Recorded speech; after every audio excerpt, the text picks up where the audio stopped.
ไปสาถึงเช้าพระจำหาวิษณุกตปุญโยเช้าพระเจ้าหลงป่างซอปนาภิกขุเจ้าพิจารณาเขาทั้งหมดทั้งเสียงมาสูงกัดเย็นถึงย่อกี่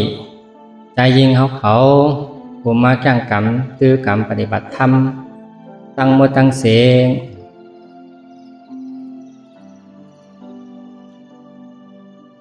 เมื่อได้ถึงมาศาสนาคำพระเป็นเจ้า2 เหงหาปาก69เหลือน3 ลอง2 คำวันที่3เหลือนทน2ในยามกลางวัน1 มองเป็นข้ายามที่เฮาเตมาตื้อกรรมปฏิบัติ1 มองต่อถึง3 มอง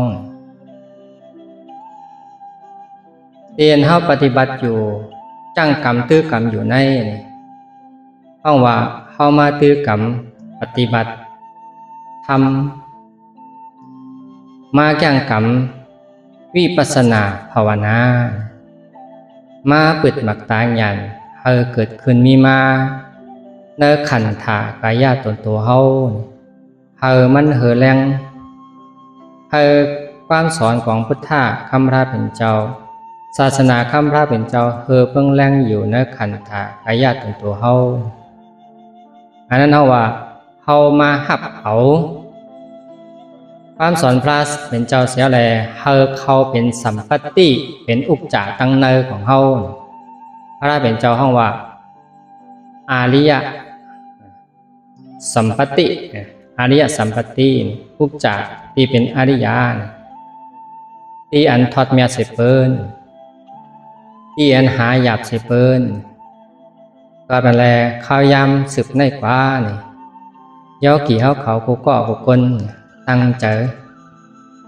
ยักเยี่ยมตัวอยู่ในขันตาตัวเก่าเสียแล้วซ้ำห่อมทำพอสั่งความสอนพุทธพระเป็นเจ้าที่เอามายืนส่งอันถึงกูก็กูคนเข้าใจป่องแรงเสียก่อหมอเอายิบตื้อหั่นต่อเพราะเป็นของตัวเก่าที่พระเป็นเจ้าห้องว่าปัจจตังเวทิตพอวินยูฮีก็ภูมิปัญญานั้นเอไลหันกำตาหังกวยหันเผอหันมันนะทำอนัตตาของเผอของมันทำสมาธิที่สมาสังกัปปะของเผอของมันอันนั้นเฮาว่าปัจจตังเวทิตพอวินยูฮีผู้มีญาณปัญญานั่นยาวนะเอหันกำตาหังกวยก็เป็นได้เข้ามาติดเข้ามาใส่เข้ามาปลุกเข้ามาภาวนาเข้ามาแผ่เตือนตอนตาปัญญานั้นเกิดขึ้นมาในขันธาของเฮาเพราะว่าปัญญานั้นเกิดขึ้นมายาวนี่ปัจจตังอันวันนั้นเกิดขึ้นยาวของเผอของมันหังผาหังมันไลหันจัดจังหังกวยอำโลเผอมาหมอกลัดหันกำตาหังกวยก็นั่นแหละเขาก็มานั่งตื้อกำเนี่ยข้าวตั้ง1 ปอกนั่นก็2 ชั่วโมง2 ชั่วโมง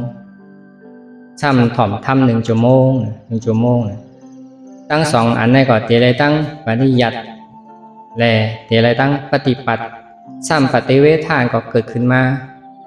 เอาหันได้นำก็คือเนี่ยปฏิเวทานวันก็เกิดขึ้นมาเป็นผลเป็นพรเป็นอากิโยตรามันตรา6 ข้อที่อันตีบอกลาดณวันเหมือนในข้าวยำวายวันในเตมาซับแรงของแรงเดถึงอาริยสัจจะ4 เปิงพุทธะหมุนคำพระเป็นเจ้าบอกลาดว่าโกนก็ภูอันอัมหูสัจจะ4อัมหูอาริยสัจจะ4เสียวสัมวาเตพึกยังกรรมกว่าฮอดถึงมรรคผลนิพพานอะไรอยู่นั่นมีต่างมันเนี่ยเหมือนปุโกก็หนึ่งหันถึงว่าเอาเวิร์มหมักแกงเวิร์มหมักขามเสียแล้วเอามามุงเฮินตัวเก่าอันนั้นก็เป็นไรเป็นไรเกิดขึ้นมาไร ในเป็นความสอนที่พุทธพระเป็นเจ้าสั่งสอนเอาไว้กับอะไรเข้ามาตื้อกรรมจ้างกรรมปฏิบัติธรรมฝึกวิปัสสนาหาตั้งกว่านิพพานนั้นอำหู้อำไรสัจจะสีเปิงเนี่ยอำหู้อำไรอำเข้าใจในก็อำไรผู้เย่าเข้าใจเย่าอำหมอเอามาตื้อกรรมในก็อำไรก็เป็นอะไรในคอดปฏิบัติปางตื้อกรรมตราของเขาเนี่ยเตทอมเฮอป้อหู้เฮอป้อเข้าใจเฮอป้อลงแรงเสียอำกา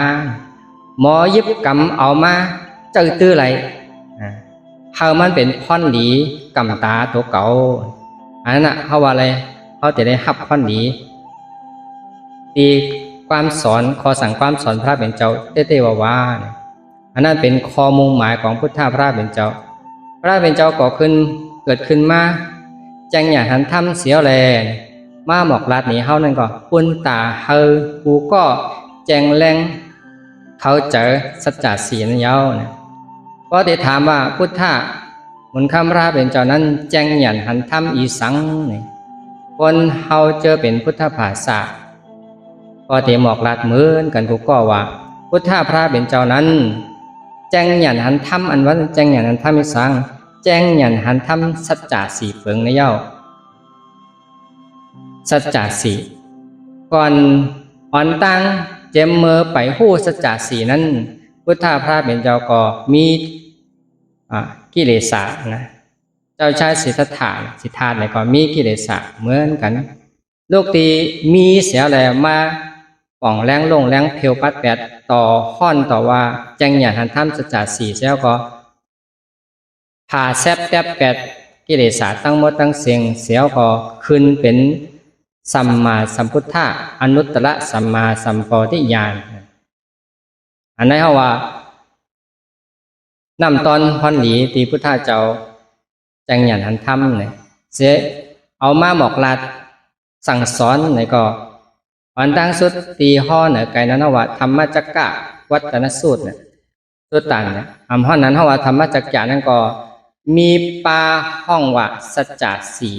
อาริยสัจจะสี่ในเหมือนกันเนี่ยก็เป็นแรกจังเตเอาสัจจะสี่อาริยสัจจะสี่ในมาจักแก่เนเฮาป่องแรงลงแรงเขาเจอเสียก็หมอ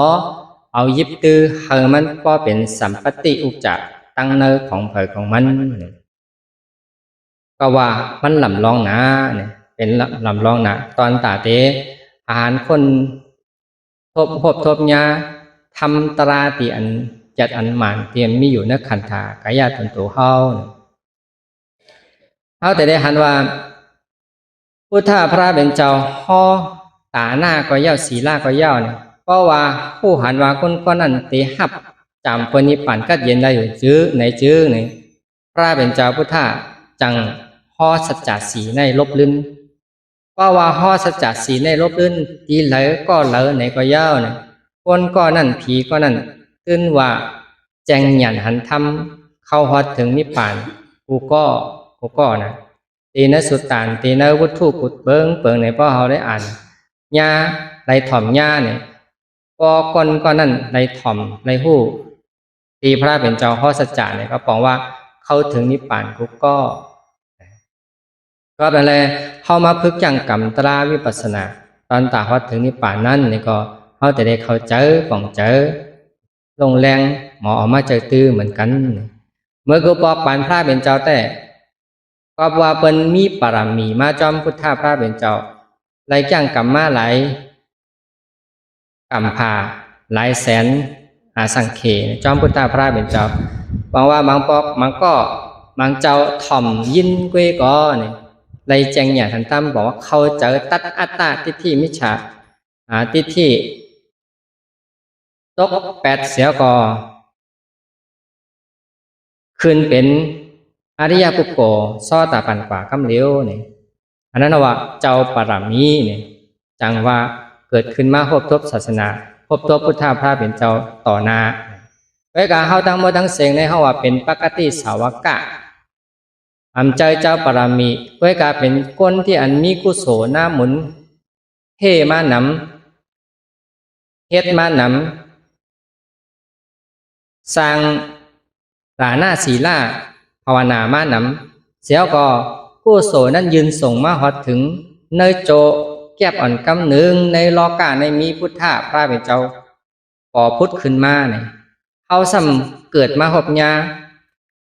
ศาสนาความสอนพระเป็นเจ้านั่นบอกว่าเฮาเถิกหน้ายาวมีสังเตียนเถิกเสในแทงยาวก็ว่ามาหบทบแสงแรงมาหบทบทำมาหบทบต่างออกก้นก็นั่นแหละเพราะว่าแสงอันแรงต่างออกก้นนั่นเป็นสังนี่เป็นสัจจะสี่ปึงสัจจะสี่ปึงนั่นเป็นสังนี่มีทุกขสัจจะสมุทัยสัจจะนิโรธาสัจจะมรรคสัจจะมีสี่ปึงมีสี่ปึงทุกขสัจจะนิโรธาสัจจะก็มาเผเป็นสองตอนนะเป็นสองตอนเพราะว่าทุกขสัจจะสมุทัยสัจจะอันนี้ว่าตอนหนึ่งนิโรธาสัจจะมรรคสัจจะนั่นก็เป็นแทงตอนหนึ่งทุกขสัจจะนิโรธาสัจจะในอันนี้ว่าเป็นสัมสาระวัตทุกขวายเหลเตเป็นปั่นขึ้นลองเมืองผีเมืองกวนเมืองสางอาเปสีปุ่งวายเหลเตเป็นอยู่ในย่อมว่าสีปองเนี่ยเอาว่าโตทุกข้าเนี่ยสมุทัยเนี่ยสองเมียวเนี่ยเฮ็ดให้มันวายเหลเตเป็นย่อมสุดว่าสีปองห้องว่าสัมสาระกงปั่นมีตีเตหูตีเตหูตีสุดเสียงซ้ำทุกข้าอะไรสมุทัยสองเปิงในเนี่ยมีอยู่ในขันธากายตนโตของเขาในแต่เลยว่ามันมีอยู่ในก็เฮาซ้ำหูเฮาซ้ำหันเฮ็ดสั่งและหูและหันเนี่ยย้อนว่ามีอัตตาทิฏฐินำมีโมหะสุมกุมงำตันโมหะสุมกุมงำตันนั้นป้อมุนทีเนี่ยลาตุตเสียว่าโมหะในง่ายเยิงเหมือนเจ้งหือเนี่ยเหมือนจะเนว่ากลางขึ้นเหลินหลำรับ15คำไปเข้ากว่าเนื้อทำมันติดหลำมากลางหือแต่กล่าวเขาคนถ้วยนะอันนั้นเป็นเจอเฮาอะนะเป็นเจอเปิ้นเป็นเจอเฮาอะที่มันสมคุมงำตันหูสังหูทุกข้าเกิดขึ้นมาในขันธาอยู่ก็หูคิดถึงว่าเป็นเก่ากิเลสเกิดขึ้นมาตัวเราก็หูคิดถึงว่าเป็นของเก่าอยู่ที่ติ๊กเนี่ยย่อไว้ไต่ขึ้นไต่ลงไต่ขึ้นไต่ลงอยู่แต่เสวนกว่าวนมาอยู่แต่เสเนี่ยอันนั้นว่าย้อนว่ามีโมหะสุมคุมงำตันเนี่ยทุกข้าก็มีอยู่ในขันธาของเฮาสมุทัยก็มีอยู่ในขันธาของเฮาเนี่ยหูทำจือหูเนี่ยประมวลที่มาถึงทำจือหูทำมีหันอันจืออันจะอันหมายแม่นั้นหูอันมีเตเป็นสัจจะเตเป็นปรมัตถ์เตเป็นอนัตตาเตหันบอกว่าตาเฮานั่นหมดไว้อะตาเฮามันรับสิ่งไว้เข้ามาพึกจังกรรมปฏิบัติธรรมในก็บอกว่าเข้ามาวงตาเฮามันแรงมันหันสัจจะมันหันปรมัตถ์มันหันอนัตตานั่นยาวก็ในสัจจะสี่เปิงทั้งสองข้อว่านิโรธาสัจจะและมรรคสัจจะ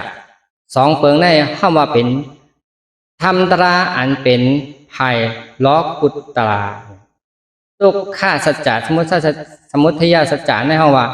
ธรรมตราที่เป็นล้อกะสัจล้อกะ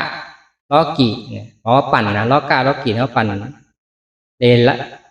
เลวายลายเปเป็นอยู่ที่กันก็ในนิโรธาสัจจะมรรคสัจจะอันนี้เอาเป็นล้อกุตตระยามมีในขันธากายตนโตของเขาในยามเกิดขึ้นว่าสิบอกท่านจำยามโหบยามญ่ายามทอมยินสิบอกทอมยินก็ยามมียามจะยินสิบอกเสียก็อันเตเกิดพุทธเกิดขึ้นมาในขันธากายตนโตเขาเนี่ยก็มีสิบอกย้อนว่ามันไรทอมยินย้อนว่ามันไรโหบทบญาหันนี่แหละเขาจังไรตายเกิดตายอยู่ สุดเซิงหันต่อมาถึงเมื่อเดียวในผู้โสกรรมมุนลีเฮาจอยกรรมจอยส่งมาถึงเมื่อเดียวในจังมาถ่อมยินเสียก็ได้มาพึกเฮามันมีเฮามันมีเพราะว่าทุกขสัจจะนี่เราทัศจะสองเปิงในเฮามันรับหมดเย็นหายซ้ำเอาเฮานี่เราสัจจะ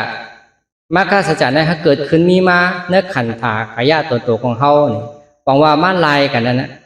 มาเตียนตีกันนะมาเตียนตีกันเพราะว่าเฮาเตียนตีกันไรนี่ก็ทุกข้าก็รับหมดเย็นหายสมุทัยสัจจะก็รับหมดเย็นหายซ้ำกึศสังหลาเนี่ยกึศนิโรธาสัจจะตอนตาเฮานิโรธาสัจจะเกิดขึ้นมาในขันธากายะตัวของเฮานั่นน่ะซ้ำที่ให้ถือเอาทุกขสัจจะรับหมดเย็นหายซ้ำที่ให้ถือเอาสมุทัยสัจจะรับหมดเย็นหายละเนี่ยเฮาเตได้ตื้อกรรมตั้งเส้นสายกลางห้องว่ามัชชิมาปฏิปทาเนอริยสัจจะสี่เปิงนั้นห้องว่ามัคคะสัจจะอันนั้นห้องว่ามักกลางแปดเปิงอันมีสัมมาทิฏฐิสัมมาสังกัปปะอ่อนโหน้ำหนักศีลสมาธิเสียก็เฮ็ดกันวันคืนหั่นต่ออัตตาทิฏฐิวิจิกิจฉานั้นอย่าตกองหายขาดพุทธกว่าตีใจเขานั้นอันนั้นเราว่าเป็นตีอันจุกมันเสียก็ตื้อกรรมมัคคะสัจจาก็แล้วแหละสัจจะสี่เปิงในเป็นอันหล่ำลองเต้ๆเขาแต่ได้คู่มันแล้วก็เฮ็ดจอมไหลกำในทุกขสัจจะนี่เราถ้าสัจจะในเป็นอาจองตลาและอาเกียวตลาอยู่แล้วก็เป็นสร้อยกันกะเอาว่าเป็นเหตุและเป็นผลของกันทุกข้านั้นเกิดขึ้นมาย่อนมีสมุทัยะนั้นเป็นเงาหักแล้วก็ก่อให้เกิดก่อให้มีสมุทัยะก่อให้มีทุกข้าขึ้นมาว่าทุกข้าเขามีทุกข้าอยู่มันขึ้น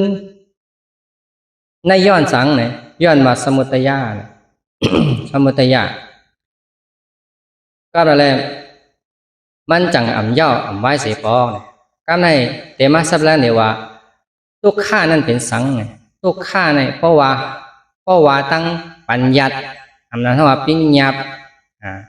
อันนั้นว่าห้องต่างเอาอันหันไลกำอันไลอันหันไลอันตาเข้าหันไลอันเข้าที่เตอร์ไลอันว่าปัญญาปรามาท่านบอกว่าอันตาเนื้อตาหนักห้อมหันที่เตอร์ก็หันไรไว้กาซ้ำผู้ไรที่เจออันนั้นว่าเป็นปรามัดมีอยู่ไว้กามีโตมีตนโตมีสังที่มันยิบแก้มไรหันไรไว้กามันผู้ที่เจอนะฮะปรามาดทุกข้านะที่ว่าเป็นปัญญาเป็นวิญญาณนั่นเป็นสังเนี่ยเพราะว่าเกิดนะเกิดแก่เจ็บตายเนี่ยอันว่าเป็นปัญญานะแต่กล่าวเขาอันนี้เขาผู้อยู่หันเปิ้นแก่หันเขาแก่เขาเท่าเขาเจ็บเขาตายเนี่ยอันนั้นว่าเป็นทุกข้าเนี่ยข้อที่หนึ่งที่เป็นปัญญาว่าเกิดมาก็ห้องว่าเป็นทุกข้ายาวเพราะว่าชีวิตตาสายใจตาเตเล่งชีวิตตาสายใจของเขาอยู่รอดไรนั่นก็มันหยาบมันขานใจมันทุกข้าอันนี้ห้องว่าเป็นทุกข้าเกิดขึ้นมาก็เป็นตั้งทุกข้ายาวเป็นทักตูเนี่ยเกิดขึ้นมาเนี่ยก็เป็นทักตูผุยปันเฮอตั้งนาเขาน่ะมีทุกข้าหลายที่อะไรทบกับตั้งนั้นน่ะความป่าที่ห้องว่าจะหลานความไตห้องว่าแก่เท่าเนี่ยนะแก่เท่าก็มันขันใจเจ็บเป็นไข้เป็นหนาวอยู่ลีอันนั้นเขาว่าเป็นขันใจเหมือนกันเป็นทุกข้าเหมือนกันตายนี่ก็มันก็ขันใจเกิดแก่เจ็บตายในห้องว่าขันใจเป็นทุกข้าลงเนี่ยอันนี้เขาเป็นปัญญาไว้นะแต่กล่าวเขาเป็นปรามาสก็ได้ทุกข้าเป็นปรามาสเนี่ยเป็นสังเนี่ยเป็นสภาวะที่อันมันมีอยู่ในขันธากายะตนโตของเขาเนี่ยมันเป็นทุกข้าย้อนทั้งย้อนธาตุสี่เปิงเนี่ยธาตุสี่เปิงเนี่ยเขาเหตุการณ์ไม่เหตุการณ์กัดเหตุการณ์เจ็บเหตุการณ์มวยเหตุการณ์คืนเหตุการณ์เตียนตอด เหตุการณ์เข้าออกเหตุการณ์คืนตั้งเหนือลงตั้งเตอย่อมว่าสิบอกเนี่ยอันนั้นว่าทุกข้าเนี่ยทุกข้าเพราะโฮมจู่ว่าทุกข้าเนี่ยเป็นขันธาหาเปิงเนี่ยขันธาหาเปิงนี่เป็นทุกข้าเป็นทุกข้าอย่างลงยับถ้าสี่เปิงเนี่ยเจ็บแกนไหมกัดตั้งบนตั้งเสียงก็เป็นทุกข้าลีนะมันขันเจอมันหยาบใครไรเนี่ยก็ซ้ำว่าอะไรมันเป็นทุกข้าหลงเตี้ยยาวอันนั้นว่าขันธาทุกข้าเป็นทุกข้าเป็นปรมาตถ์ซ้ำหมังบอกเนี่ยเจอเฮาไล่ห้าผู้สังเสียไม่เมียวเสียก็เจอมลีเจอตุกเจอเลือดเจอไม่อันนั้นก็ว่าเป็นทุกข้าเป็นทุกข้าเหมือนกันทอมไล่ยินลองอันนั้นดีเป็นปีน้องเขาเจอคือเขาไล่ตายกว่าคือไล่เป็นนั่นเป็นนั่นเจอเขาก็เลือดเจอเขาก็จับแปนเจอเขาก็ทุกข้าย่อมไว้สิบอกอันนั้นว่าเป็นทุกข้าทุกข้าย้อนว่าเจอที่มันเป็นเจอกำหลีกำดีกำขีกำไม่อันนั้นว่าทุกข้ามีมาเป็นมือเป็นปออันนั้นว่าเป็นทุกข้าทุกข้านั้นว่าเป็นทุกข้าทั้งเจอเนี่ยทุกข้าทั้งโตและทุกข้าทั้งเจอเนี่ยมีสังหลีมีสังหลีเจอก็ทุกข้าโตก็ทุกข้าย้อนมันผู้เปิงไรพ่องำไรมันเกิดเป็นลู่อยู่ตาเสเนี่ยเขาเกิดมาอะไรขันตาหาเปิงมาเนี่ยก็บอกว่าเขาหับกองทุกข้าลงมานี่สังห้ามส่งกองทุกข้าลงมาหลาเนี่ยสมุทัยยะสมุทัยยะบอกว่าเหตุไอ้กองตราอันเหตุอะไรมาทุกข้าของขันตาหาเปิงของขันตาหาเปิงสมุทัยยะดังนั้นถ้าว่ากิเลสากิเลสากิเลสานะบอกว่าเจอเก่าเศร้าเว้าหมองเจอที่อันเฮ็ดเธอมันจืนจังอันมันตุกมันขีตามมาตั้งเสียงนั้นเท่าว่าเป็นสมุทัยะเป็นอาจารตราเฮ็ดเธอตุกข้าขึ้นมาแทงว่าแต่ว่าตีแก็บมันว่าเป็นมิจฉาทิฏฐิหันพิษวนพิษเนี่ยมันทุกข้ามีอยู่แล้วเนี่ยก็แต่ได้เพิ่มทุกข้าขึ้นมาแทงย้อนว่ามันหันพิษวนพิษแล้วก็จับเป็นเย่าไว้สิปอกอันนั้นเท่าว่าเป็นทุกข้าลงจอมหนังสมุทัยะสัจจานั้นพระเป็นเจ้าว่าไว้อยู่มีอยู่3 อย่าง3 เมียวเพราะว่า1นั่นน่ะเป็นของเขาว่าตัณหาเพราะว่าตัณหาเนี่ยตัณหาเนี่ยเป็นเงาหักที่ให้เธออะไรทุกข้าเป็นที่มาของทุกข้าทั้งหมดทั้งเสียงมีอยู่3 เปิงนะแต่กล่าวขอนะมี3 เปิงข้อที่1เขาว่ากามตัณหเพราะว่าเจอใครไรเหมือนจะน่ะเขานั่งอยู่เนี่ยใครไรเจอนิ่มใครไรอันมนอันสุขข้าอันกัดเย็นใครไรปีตี้ให้มันเกิดขึ้นมาใครไรความลองอันโจมเซอร์อยู่นะเจอเขาเพราะว่ามันไรมากเนี่ยก็ใครมันหายอันจะนั้นเขาว่ากามตัณหาใครไรตั้งหมดตั้งเสียงเพราะแต่มาหุบจูก็ว่าใครไรน่าเป็นช้างเนี่ยเป็นรอผ้าใครไรอันลีซ้ำใครไรอันนั้นว่าตัณหาข้อที่2เขาว่าภาวะตัณหาว่าใครเป็นกันเนี่ยใครเป็นภาวะอันดีอันเมียดอันเข้มอันเตอตอนเพราะเป็นอยู่ยาวเนี่ยใครให้มันหงมันหายใครให้มันหยัดตกอันใครมันแหลกลายใครให้มันเป็นอยู่เช่นนั้นติ๊กเขามีไปอยู่หลีเข้มแลบอยู่ยาวเนี่ยเขาก็ใครมันเป็นอยู่เนี่ยเป็นเช่นไหนอยู่ติ๊กใครให้มันเจ็บมันใครมันเป็นมันหนาวอันนั้นเขาว่าเป็นภาวะตัณหาแล้วใครเป็นเสียเมียวเนี่ยใครเป็นกูเจอกูร้องนั่นน่ะใครเป็นให้มันหลีเสียอ่อนให้มันตอนเสียไหนอันนั้นใครเป็นเจอเรียนใครเป็นอยู่ตั้งมือตั้งเสียงนั้นว่าเป็นตัณหาเมียวหนึ่ง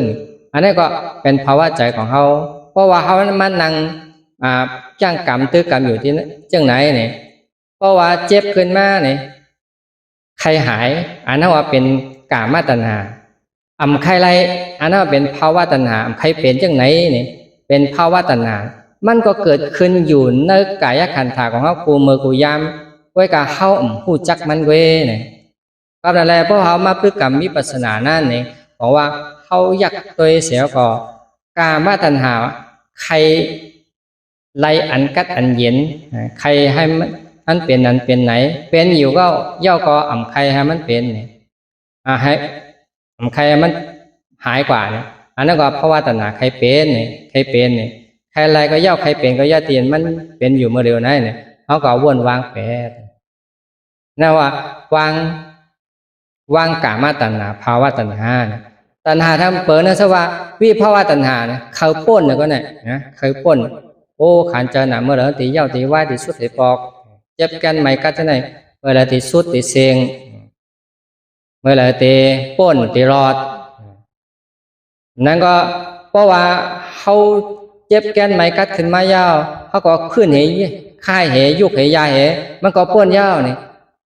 อันนั้นก็เพราะว่าเป็นวิภาวะตัณหาคือถางว่าเพราะว่าเขาค่ายเขายุกเขาพื้นยาวมันตีหายนี่มันหนำหายพื้นกว่าตั้งไส้มันก็จอมกว่าทั้งซ้ายพื้นกว่าทั้งขวามันก็จอมกว่าทั้งขวาอันนั้นว่าเป็นวิภาวะตัณหาป้นก็ถามว่ามันป้นก้อยกามันสัมป้นมันสัมป้นอันนั้นวิภาวะตัณหาก็ได้ตัณหานะบอกว่าเจอเขานั้นนั่นก็ยาวเนี่ยเจอเรียนเขาเป็นนั่นน่ะใครไรใครเป็นใครหายอันนั้นว่าเป็นภาวะตัณหาวิภาวะกามตัณหาภาวะตัณหาใครป้นใครเป็นเจ้าไหนยาวเนี่ยเขาว่าวิภาวะตัณหาเจอเขาเตียนนั้นเป็นอยู่เช่นนั้นนะเขาอยากเจียมตัวเสียเลยเขาหันว่าโอ้เนี่ยกามตัณหาใครหายเกิดขึ้นมาเยาภาวะตัณหาใครเป็นอันนั้นเกิดขึ้นมาเยาเนาะวิภาวะตัณหามันใครป้นใครหลุดใครหามันหายเนี่ยอันนี้เกิดขึ้นมาเนาะเขาตีอยากเจียมตัวว่าอ๋อขันธะตัณหาที่พระเป็นเจ้าวานั่นมันก็มีอยู่เนอะขันธะมีอยู่ที่เจอเขาในรู้เนี่ยเขาหูจักมันกันเลยนะตัวต่อเพราะหูจักมันอ่ะเพราะหูจักมันเนี่ยก็พระกามตัณหาใครอะไรใครเป็นใครหายนั่นก็วางไปเถอนัตตาใครเป็นก็วนวางไปเถใครป้นมันเจ็บหนาวใครป้นหนายาวเนี่ยมันป้นสีปอกเนี่ยก็วนวางอนัตตาสีก็แล้วแหละพอสั่งความสอนพระเป็นเจ้านั้นย้อนว่ามันเป็นโดยลองใจของเขาเนี่ยแหละมันจังว่าเป็นลองเต้ถือเต้เจอเต้มันเต้มีเต้ซ้ำเป็นสังเป็นอนัตตาอุปเปิงพองำหรือมันไหลหันมันเกิดเนี่ยก็เกิดหันมันเป็นเนี่ยก็เป็นหามันหายเนี่ยก็มันก็หายแล้วอย่าให้มันป่อมาแทงเนี่ยก็ซ้ำไรอันนั้นว่าเป็นอนัตตาเต้กามตัณหาภาวะตัณหาวิภาวะตัณหานะเป็นเจอที่เขาเป็นนั่นตะกาวเขานะโดยว่าเจอเขานั้นเป็นเมื่อเร็วในเป็นกามตัณหาใครไรภาวะตัณหาใครเป็น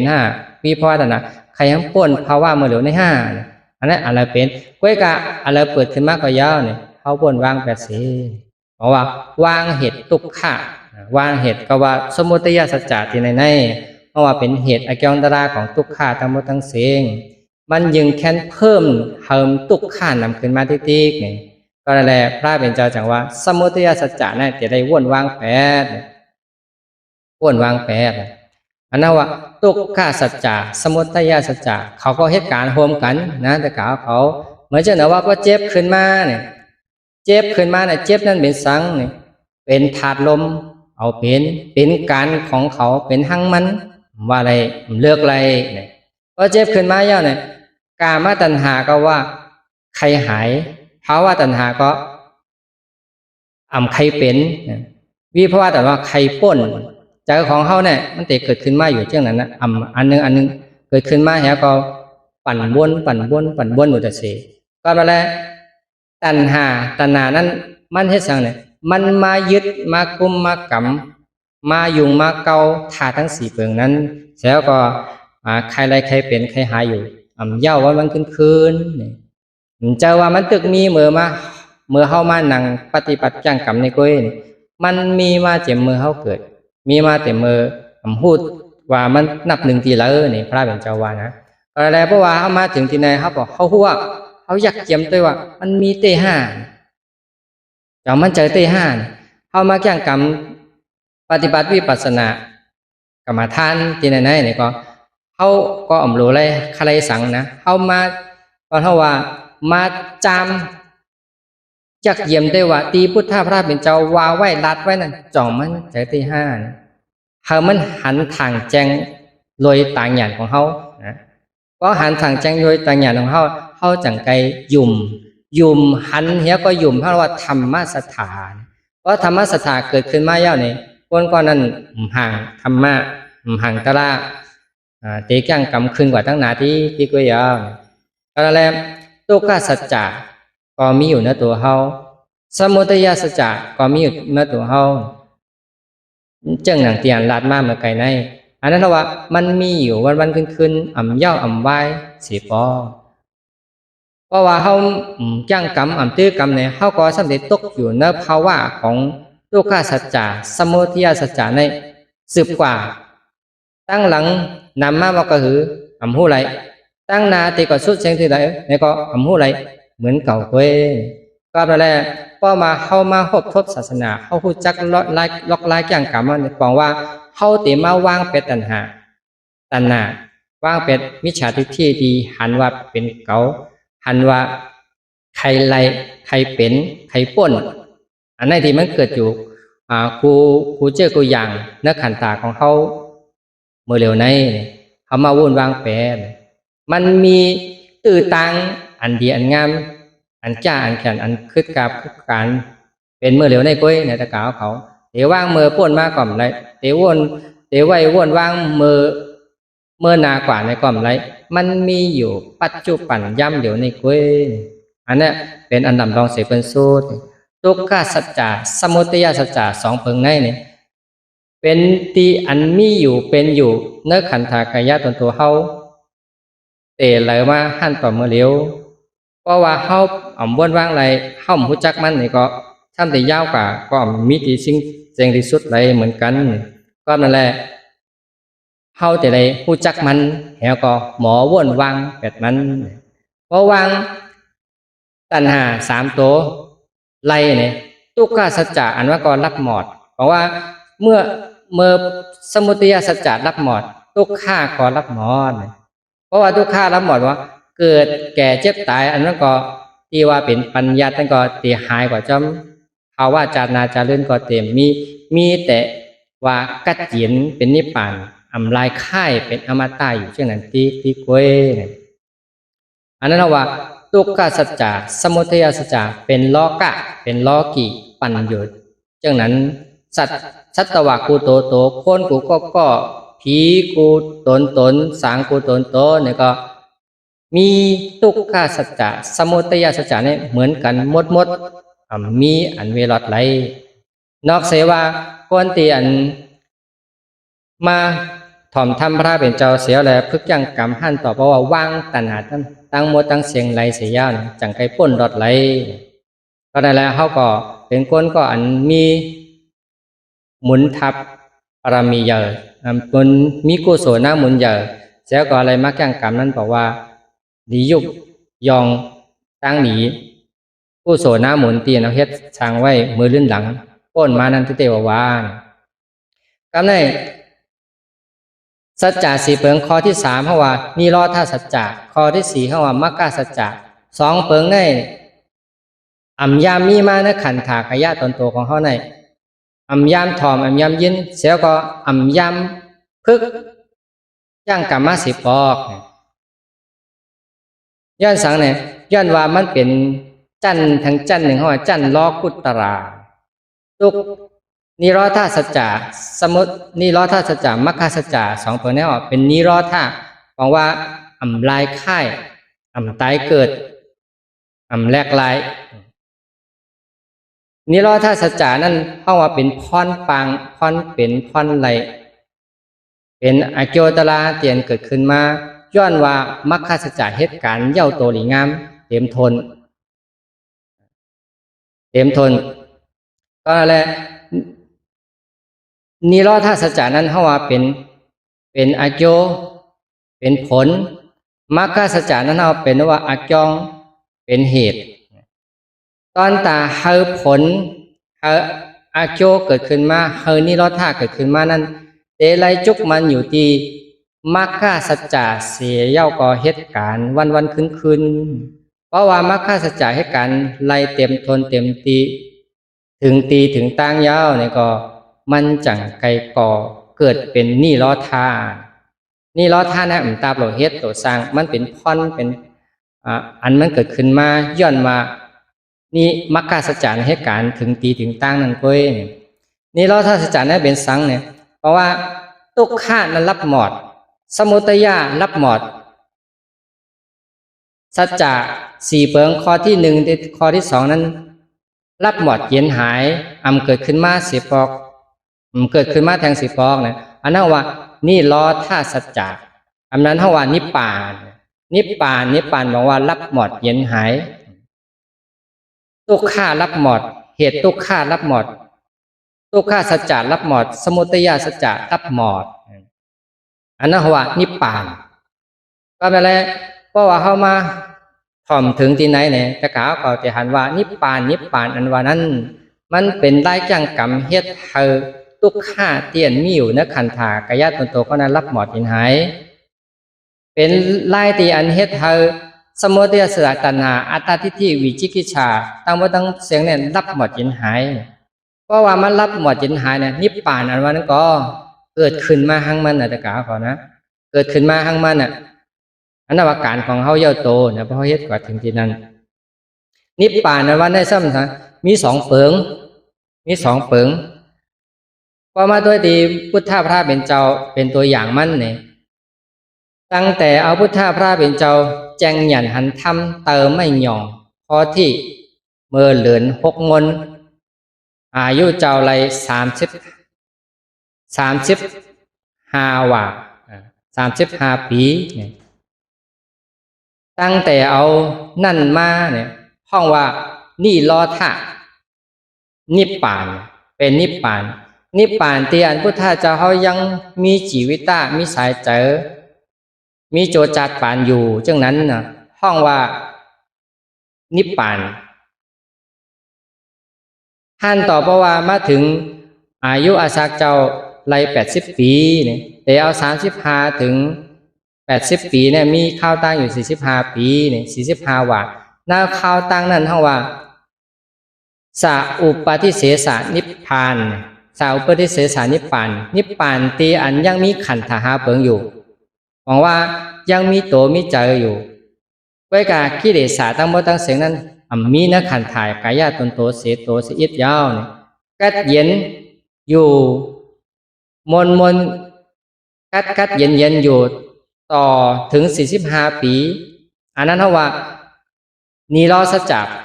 นี่ล้อท่าสัจจะเปิงนึงนิพพานเปิงนึงการในนิพพานทางเปิงนั้นซ้ำๆนะว่าเสมพุทธเจ้าเอาปรินิพพานเมื่ออายุอาศักเจ้า80 ปีอันนั้นเขาว่าอนุปาทิเสสนิพพานว่า8 วังขันธา5 เปิงอันเป็นกองทุกข้าลงในเสียวแลหับเอาอารัตจิตห้องว่านิพพานสาอุปาทิเสสนิพพานเสียก็อยู่ในเป็นภาวะนิพพานตีลายค่ายเป็นอมตะมีอนิจจามีทุกขะเป็นสุญญตามีอยู่ลายค่ายอีสังก็เข้าถึงตีนั่นไรมาล่าคุณตายอันวันก็เข้าฮอดถึงไรอุปเปิงเข้าฮอดถึงไรอันนั้นว่าอนุปาทิเสสนิพพานมีนิพพานอยู่2 เปิงอันนี้ตัวอย่างที่ว่าเอาพุทธพระเป็นเจ้ามาเป็นตัวอย่างว่านิพพานที่1ว่าเอานี่ล้อท่าสัจจะข้อที่1นิพพานข้อที่1บอกว่าลาว่าเอาสมุทัยสัจจะกิเลสนั้นหายมีเพราะว่านิพพานเปิงนึงกำไรเอาสัจจะข้อที่1ว่าทุกข้ารับหมดขันธหาเปิงรับหมดเย็นหายก็ห้องว่านิพพานแทงเปิงนึงเข้ากว่าตีนิพพานที่เป็นอมตะลายค่าย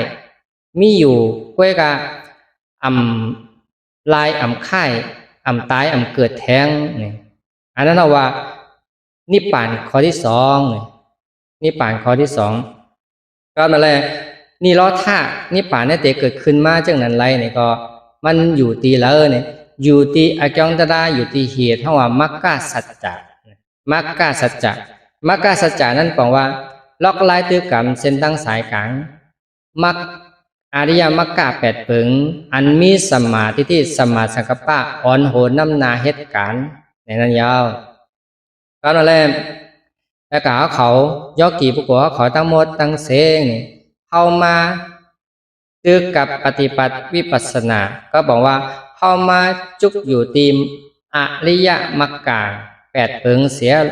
เย้าแลเหตุการณ์วันคืนเพราะว่าเขาเหตุการณ์ถูกแมนจอบลอกลายตีพุทธาพระเป็นเจ้าพอไว้นั้นในจึงเตก็ฮอดตีเลยล่ะเตว่างตุกข้าไรเตว่างสมุทัยสัจจานั้นไรซ้ำกว่าเขากับฮอดตีนนี่ล้อท่าสองเปิงนี่ป่านสองเปิงตีอันลาดมาเมื่อไกลอันนั้นเอาว่ามักกะสัจจานั้นเป็นก็เหตุการณ์จึงหือหนึ่งเหมือนอย่างที่ตะกาวเขายกเกี่ยวเขาเฮ็ดอยู่กูเมื่อกูวันแล้วก็ตั้งฝั่งตราของเขาเอาสมาธิที่สมาสังกัปปะในเหตุการณ์ปัญญาสองเปิงสองอย่างในเหตุการณ์ปัญญานั้นเป็นหมักตานะธรรมะจักคู่หมักตาตราเนี่ยความได้นะธรรมะจักคู่หมักตาตราเพราะว่าหมักตาตราเนี่ยมันเกิดขึ้นมาอ่ำหงอ่ำหายขึ้นย่อพระเป็นเจ้าว่าธรรมะจักขงอุทธปาธิเนี่ยบอกว่าหมักตาตราเกิดขึ้นมายาวหมักตาตราเนี่ยเพราะมันเกิดขึ้นมามันดิ่มรับหมดแทงเอาพึกอยู่กูมือกูว่าเนี่ยเพเตินภาวนามันก็เกิดขึ้นที่หันสภาวะหันถ้าสี่เปิงเหตุการณ์หันเจอที่เหตุการณ์เจอพงเจอปิวเจอลีเจออ่ำลีเจอนิ่มก็เย้าเนี่ยหันเสวนเป็นอนัตตาอยู่ที่อันนั้นเอาว่ายืนจุกอยู่ที่มะกางแปดเปิงเสียก็เหตุการณ์สมาธิที่ยักเยียมตัวหันสภาวะเตียนเป็นอยู่ไม่อยู่อีสังก็เย้าตียืนส่งมาห้อมเลือกไรอารมันหน้าที่มันเกิดขึ้นมานั่นอ่ำเลือกว่าอันไหนอันนั้นตั้งใจให้มันเกิดเนี่ยก็ห้อมเลือกมันยืนส่งสังมาเนี่ยก็หันอันนั้นเลือกอารมณะมันเลือกอารมณ์สังปอบพุทธขึ้นมาเนี่ยก็ตัวหันอันนั้นตัวหันแล้วก็ลืมวนเป็นอนัตตาอันนั้นมักกังปัญญามักกังสองเปิงอ่อนโหน้ำนาเหตุการณ์อยู่ว่ามันขึ้นนี่อันนั้นเราว่าเป็นการเจอกรรมปฏิบัติวิปัสสนาเปิดมักตาหยันมันถ่างแจงขึ้นมาในกายตนโตของเขาหันต่อเพราะว่ามันปักเศร้าอยู่ในใจของเขาไหลผู้ตันหันตันอยู่กูเมียวเนี่ยเพราะว่าเขานั่งตื้อกรรมในตะกาเขานั่งตื้อกรรมเขาไว้ตัวเขาอ่ำแข็งพ้นไว้เป็นปกติอยู่นิ่มโตเนี่ยนิ่มโตก็กระจายน้ำโดยเหตุทำมันนิ่มปล่อยให้มันเป็นทั้งมันใครนิ่มก็เอาหันอนัตตามันใครพ่งก็หันเป็นอนัตตามันใครเจ็บแกนไม่กัดสังเปิดขึ้นมาก็เข้าวนหันเป็นอนัตตาวนหันอยู่ที่ก้อยนี่บอกว่าอารามณะอารมณ์สังก็ย่อมมันเกิดขึ้นมานั่นเอาก็อยากตัวหันวนวางเป็นอนัตตาจึงนั้นก้อยนี่เลิกอารามณะเมื่อหนึ่งเต็กคานเต็กใจจะเขามันนิ่มมันอยู่ที่ไหนทีหนึ่งเจอเนี่ยบอกว่าหูแลดตาแลดนะพึกปัญญาสมาธิที่สมาสังกัปปะมักกางแปดเพิงนะบอกว่าจะได้ไม่หูแลดตาแลดอยู่ตาเสสังเกิดขึ้นมาหันตันวนตันหูตันเขาจะว่าเป็นอนัตตาตันเฮ็ดนั่นอยู่ตาเสเพราะว่าเขาเห็นนั่นอยู่ตาเสนั่นบอกว่าเขาตื้อกำเส้นตั้งมักกางแปดเพิงพอเขาตื้อกำเส้นตั้งมักกางแปดเพิงที่เดียวเนี่ยเตกว่าถึงที่เลยเนี่ยเตกว่าถึงที่นี่ล้อท่าสองเปิงตีป่วนมาตีลาดมาซ้ำนี้ล้อท่านวันนั้นเป็นสังบอกว่าตีตุกข้ารับหมอดตีสมุทัยรับหมอดตีตุกข้ารับหมอดตีเหตุตุกข้ารับหมอดเพราะตุกข้ารับเพราะเหตุตุกข้ารับหมอดตุกข้าก็เย็นหายรับหมอดเหมือนกันซ้ำเป็นสิ่งเกิดขึ้นมาแต้นด่าเนี่ยเป็นนี่ล้อท่าก็นั่นแหละ พระเป็นเจ้าจังรัดอยู่จึงหนังที่รัดมาว่าคนก็ผู้อันอ่ำหู้อ่ำเข้าใจอ่ำลงแรงสัจจะสี่เปิงเสียก็ตื้อกรรมมักตื้อกรรม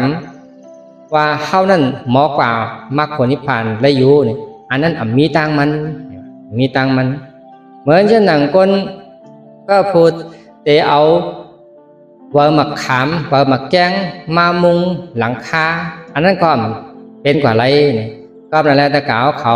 ย่อกี่บุกกัวเขาทั้งหมดทั้งเสียงเขาก็มาถ่อมมายินแล้วก็มาพึกมาจามตัวหังผังมันแล้วจังไกป่องเจอลงแรงเขาเจอเสียว่ายิบตื้อจังกำเป็นพอเขายิบตื้อจังกำเป็นบอกว่าเขาหมอกว่านิพพานยาวเขาเฮ็ดจอมตีขอสั่งความสอนพระเป็นเจ้านั่นยาวเนี่ยเจ้าหนังตีพระเป็นเจ้าว่าไว้ว่าพ่ออ่ำพูดสัจจะสี่ก็กว่านิพพานอำไรเนี่ยความตายเขาซื่อๆนะก็ได้บอกว่าเฮาหุ้มมาหัวสัจจะสี่เป็นสังกรรมในหัวเนี่ยห้ำหมอเอามายิบตื้อกรรมนั่นบอกว่าเฮาเฮ็ดจำความขอสั่งความสอนพระเป็นเจ้าพอเฮ็ดจำขอสั่งความสอนพระเป็นเจ้าเช่นนั้นเนี่ยพระเป็นเจ้าแจงหยันหันทำมีสังเนี่ยแจงหยันหันทำสัจจะสี่เปิงเฮาก็เตเข้าใจเขาถึงสัจจะสี่เปิงเหมือนเช่นนั้นเหมือนเช่นหนังที่พุทธะพระเป็นเจ้าเหมือนกันก็มาเลยตีว่าคนพุทธภาษาคือกังจังกำจอมสัจจะสี่เปิงเสียแล้วเข้ามาผลนิพพานกว่านะกูก็กูเจ้าเนี่ยเตเหมือนกันหมดนะกิเลสมี11เนี่ยก็บอกว่าแทบตั้ง11เหมือนกันเหมือนกันโสตปานแทบ3แทบ8กิเลส3โตแล้วก็โสตปานกูเจ้าแทบเหมือนกันหมดผมจะว่าข้อ1แทบ2ข้อ1แทบ3จะโสตปานก็แทบเหมือนกันหมดเนี่ยเพราะว่าอรหันตาเนี่ยก็แทบ8กิเลสเหงหาบากโคมจู้เป็น10โตเนี่ยเอาออกไปหมดเหมือนกันมีหลายปากหลายเหงหลายแสนหลายล้านเนี่ยก็เป็นเหมือนกันหมดก็แปลว่าเฮาก็เตกว่าเอาถึงกว่าที่ว่าแทบกิเลสให้เย็นหายทั้งหมดตั้ง10โตนยาวเนี่ยอันนั้นว่าเฮาตื้อกรรมเข้าเจอเสียว่าตื้อกรรมเฮ็ดจอมเตก็ฮอดตีพุทธะพระเป็นเจ้าอ่อนเฮาก็ฮอดตีมรรคผลนิพพานนั้นก็นั่นในวันเมื่อในกลางวัน1 โมงต่อ3 โมงเนี่ยเราเขาก็มาพึกจังกรรมแล้วก็เลยถ่อมทำเนี่ยก็ข้าวยามเมื่อไรเนี่ยก็จนลือพึดลือไว้เสียการให้ก่อนแล้วกี่เขาก็พึกจังกรรมสืบต่อไป